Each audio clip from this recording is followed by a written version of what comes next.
सोमवार की व्रत कथा। पौराणिक कथाओं के अनुसार एक नगर था, उसमें एक बहुत ही धनवान साहूकार रहता था। उसके घर में धन धान्य की कोई कमी नहीं थी, लेकिन संतान नहीं होने के कारण वो बहुत दुखी रहता था। संतान प्राप्ति के लिए वो हर सोमवार पूरी श्रद्धा के साथ भगवान शिव जी की उपासना करता था और शाम के समय मंदिर जाकर भगवान शिव के सामने दीपक जलाता था। उसके भक्ति भाव को देखते हुए एक दिन माता पार्वती ने भगवान शिव से कहा, हे प्राणनाथ, यह आपका सच्चा भक्त है। इसने इतने वर्षों से आपकी पूजा अर्चना की है। आप इसे संतान प्राप्ति का वरदान क्यों नहीं दे रहे हो? माता पार्वती के प्रश्न को सुनकर भगवान शिव ने उन्हें कहा कि साहूकार के पिछले जन्म के कर्मों के कारण उसके भाग्य में संतान का सुख नहीं लिखा है। ये सुनकर माता पार्वती ने भगवान शिव से आग्रह किया कि वो साहूकार को संतान प्राप्ति का वर दे दें। माता पार्वती के आग्रह के बाद भोलेनाथ ने इस बात को मान लिया और साहूकार को स्वप्न में दर्शन देकर संतान प्राप्ति का वरदान दे दिया। इसके साथ ही भगवान ने उसे ये भी बताया कि मैं जो पुत्र तुम्हें दे रहा हूँ वो अल्पायु होगा और वो केवल 16 वर्ष की आयु तक ही जीवित रहेगा। साहूकार जब सोकर उठा तो उसे सपने की बात याद आई। उसे इस बात से बहुत प्रसन्नता हुई कि उसे पुत्र होने वाला है, लेकिन संतान को कुछ समय बाद खो देने के विचार से वो चिंतित हो गया। उसने पूरा वृतांत अपनी पत्नी को सुनाया। पुत्र की अल्पायु के बारे में सुनकर उसकी पत्नी भी बहुत दुखी हो गई। ये बात जानकर भी साहूकार ने भगवान शिव की पूजा में कोई कमी नहीं की। कुछ समय के बाद साहूकार की पत्नी गर्भवती हो गई और उसने एक सुंदर बालक को जन्म दिया। उन्होंने उस बालक का नाम अमर रखा।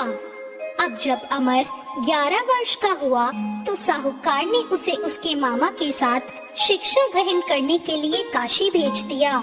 काशी जाने से पहले साहूकार ने बालक के मामा को कुछ धन दिया और कहा, तुम जिस मार्ग से जा रहे हो वहाँ यज्ञ और ब्राह्मणों को भोजन अवश्य कराते जाना।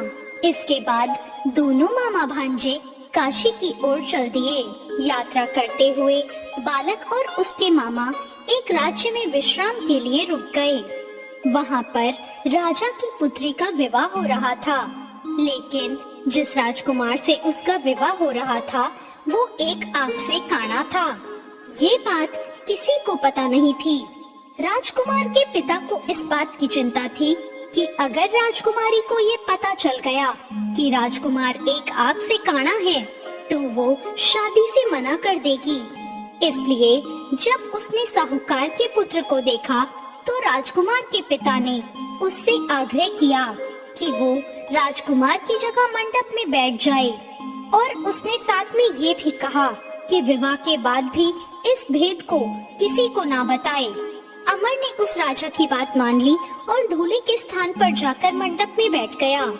इस प्रकार राजकुमारी और उस बालक का विवाह संपन्न हो गया। विवाह के बाद बालक अमर अपने मामा के साथ काशी के लिए प्रस्थान कर गया। काशी जाने से पहले उस बालक ने राजकुमारी को पत्र के माध्यम से ये सब सच बता दिया। साथ ही ये भी बताया कि जिस राजकुमार से उसकी विदाई हो रही है वो एक आंख से काना है। सब सच जानकर राजकुमारी ने राजकुमार के साथ जाने से मना कर दिया। वहीं दूसरी ओर वो मामा भांजे काशी पहुंच गए। वहाँ कुछ साल रहने के बाद जब वो बालक 16 वर्ष का हुआ तो मामा भांजे ने एक यज्ञ का आयोजन किया। यज्ञ के समापन के बाद उन्होंने ब्राह्मणों को भोजन भी कराया और दान दक्षिणा भी दी। इसके बाद बालक की तबीयत खराब होने लग गई। वो मूर्छित होकर जमीन पर गिर गया और उसकी मृत्यु हो गई। जब उस बालक के मामा ने बालक को इस अवस्था में पाया तो वो जोर जोर से विलाप करने लगे। उस समय भगवान शिव और माँ पार्वती उसी मार्ग से गुजर रहे थे। उन्होंने जब उस विलाप की आवाज सुनी तो माता पार्वती ने कहा, भगवान शिव, इस रोते हुए व्यक्ति के कष्टों को आप दूर करें। तब भगवान ने कहा, देवी, ये वही साहूकार का पुत्र है जिसको 16 वर्ष तक की आयु को जीवित रहने का मैंने वरदान दिया था। अब इसका समय पूरा हो गया है। तब माँ पार्वती ने कहा, हे प्राणनाथ, इस बालक का पिता पिछले 16 वर्षों से सोमवार का व्रत करते हुए आपके सामने दीपक जलाता है। कृपा करके आप इसके दुखों को दूर करें। माता पार्वती के वचन सुनकर भगवान शिव ने अमर को जीवन का वरदान दे दिया और इसके बाद वो बालक तुरंत जीवित हो उठा। ये देखकर उसके मामा को बहुत प्रसन्नता हुई। इसके बाद काशी से पढ़ाई पूरी करने के बाद वो दोनों वापस घर की ओर निकल पड़े। रास्ते में फिर से वही राजा का नगर पड़ा जहाँ अमर का विवाह उस राजकुमारी के साथ हुआ था। जब राजकुमारी ने अमर को देखा तो वो तुरंत ही उसे पहचान गई। राजा ने भी प्रसन्नता पूर्वक अपनी पुत्री को अमर के साथ विदा कर दिया। वहीं दूसरी ओर साहूकार और उसकी पत्नी ये सोचकर बहुत दुखी थे कि 16 वर्ष की आयु के बाद उनके पुत्र की मृत्यु हो जाएगी। लेकिन जब उन्होंने देखा कि उनका पुत्र अपनी वधू के साथ सुरक्षित घर लौट के आ रहा है तो उनके सारे कष्ट दूर हो गए और उन्होंने बहुत खुशी से उनका स्वागत किया। इस प्रकार भगवान शिव की निरंतर आराधना और सेवा करने से साहूकार को न केवल पुत्र की प्राप्ति हुई बल्कि उसके पुत्र को जीवन दान भी मिला। इस कथा को सुनने वाले सभी मनुष्य पुण्य को पाते हैं। तो ये थी सावन सोमवार की व्रत कथा। इस व्रत को करने के कुछ मुख्य नियम है। व्रती को ब्रह्मचर्य का पालन करना चाहिए। सुबह स्नान करके शिवलिंग का जल अभिषेक करना चाहिए। बेलपत्र, धतूरा, दूध, दही, घी, शहद और गंगा जल से शिवलिंग का अभिषेक करना चाहिए। ओम नमः शिवाय का जाप भी करते रहें।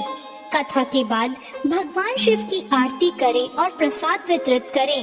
इस व्रत को करने से कुंवारी कन्याओं को मनचाहा जीवन साथी मिलता है। संतानहीन दंपतियों को संतान का सुख मिलता है। विवाहिता महिलाओं को पति की दीर्घ आयु और घर में सुख शांति प्रदान होती है। रोग, कष्ट और दरिद्रता भी घर से दूर होती हैं। तो ये थी आज की कथा। आपको ये कथा कैसी लगी कमेंट करके जरूर